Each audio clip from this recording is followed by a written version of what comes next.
आम आदमी पार्टी के राज्यसभा सांसद संजय सिंह द्वारा नोएडा के सेक्टर 29 स्थित नोएडा मीडिया क्लब में एक प्रेस वार्ता का आयोजन किया गया। वार्ता में राज्यसभा सांसद संजय सिंह ने बताया कि ज्योतिबा फुले और उनकी पत्नी सावित्रीबाई फुले के जीवन पर आधारित फिल्म फुले को सिनेमा घरों में रिलीज नहीं होने दिया जा रहा है। इस बात को लेकर राज्यसभा सांसद संजय सिंह ने केंद्र सरकार पर आरोप लगाया।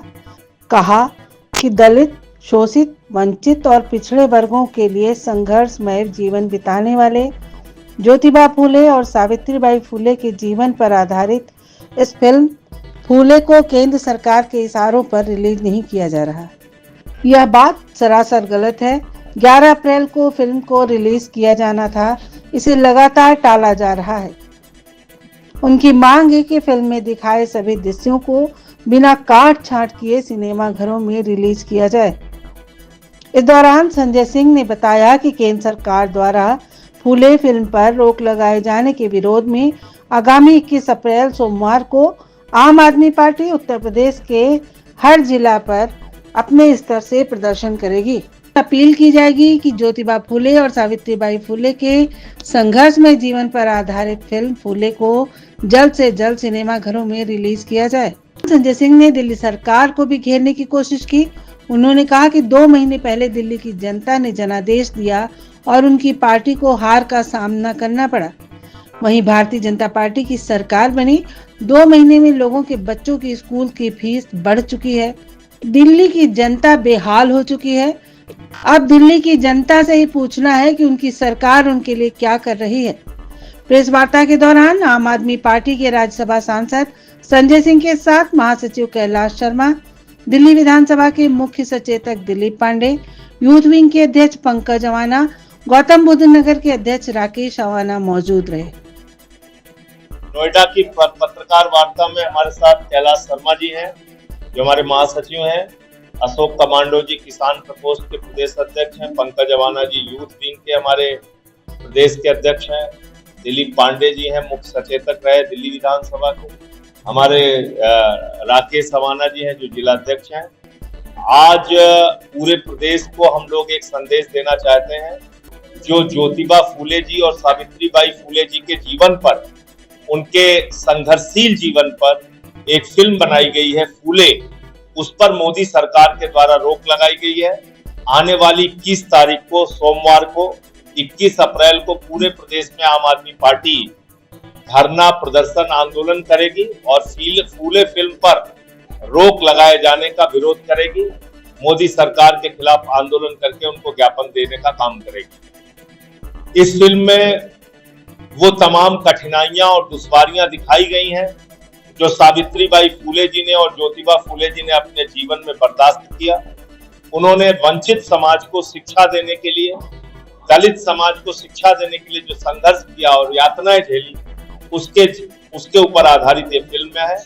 हम मांग करते हैं मोदी जी से कि आप लोग दलितों, पिछड़ों, वंचितों से नफरत करते हैं, लेकिन कम से कम उनके जीवन की जो सच्चाई है, उनके जीवन से जुड़ी हुई जो घटनाएं हैं, उसको प्रदर्शित करने में रोक न लगाइए और अनकट किसी भी तरीके का कट पीट किए बगैर इस फिल्म को प्रदर्शित किया जाए। वक्फ बोर्ड पे माननीय सुप्रीम कोर्ट में आज सुनवाई है और ये एक गैर संवैधानिक बिल है जो हमारी धार्मिक आजादी के खिलाफ है। धारा 26 संविधान का जो है 25-26 जो कहता है कि किसी भी धर्म के मानने वाले व्यक्ति को अपनी धार्मिक मान्यताओं के हिसाब से धार्मिक संपत्तियों के प्रबंधन करने और पूजा अर्चना, उपासना, इबादत और प्रेयर करने की छूट है। तो ये संविधान के खिलाफ है बिल और मुझे लगता है माननीय सर्वोच्च न्यायालय इन बातों का जरूर संज्ञान लेगा। बयान दिया है कि न्यायपालिका को हस्तक्षेप नहीं करना चाहिए, संसद से बात हुई भी।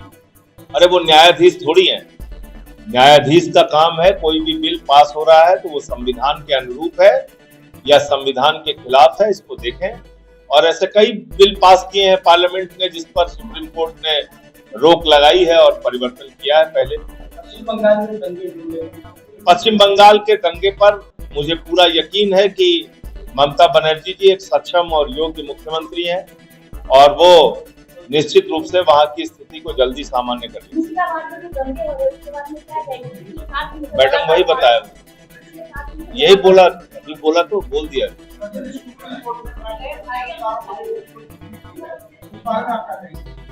देखिए, राज्यपाल ने कई बिलों को तमिलनाडु में रोक रखा था और ये राज्यपाल का अधिकार नहीं है। एक चुनी हुई सरकार अगर कोई बिल विधानसभा में पास करके आपके पास भेजती है तो आपको एक बार उसको असहमति हो तो वापस करने का अधिकार है, लेकिन आपको उसको एक साल 1.5 साल रोक के बैठने का और राज्य के विकास को रोकने का अधिकार नहीं है। तो इसलिए माननीय सर्वोच्च न्यायालय का जो फैसला है तमिलनाडु के मामले में, और अब संभवतः वो पूरे देश के ऊपर लागू होगा क्योंकि सुप्रीम कोर्ट का फैसला है, तो वो 100% सही है और किसी भी राज्यपाल को अपने लाट साहेबी डंडे से सरकार चलाने का अधिकार नहीं। भाई वही तो बहाना लेते थे ये लोग, राज्यपाल लोग बिल को भेज देते थे और वो बिल पड़ा रहता था। तो निश्चित रूप से कोई भी बिल अगर राज्य के हित में है, विधानसभा ने पास किया है, चुनी हुई सरकार ने पास किया है, डेमोक्रेसी के अंदर एक चुनी हुई सरकार का सबसे बड़ा महत्व है, तो आप उसके बिल को रोक रोक के 2-2 साल बैठे रहेंगे तो उस राज्य का विकास कैसे होगा?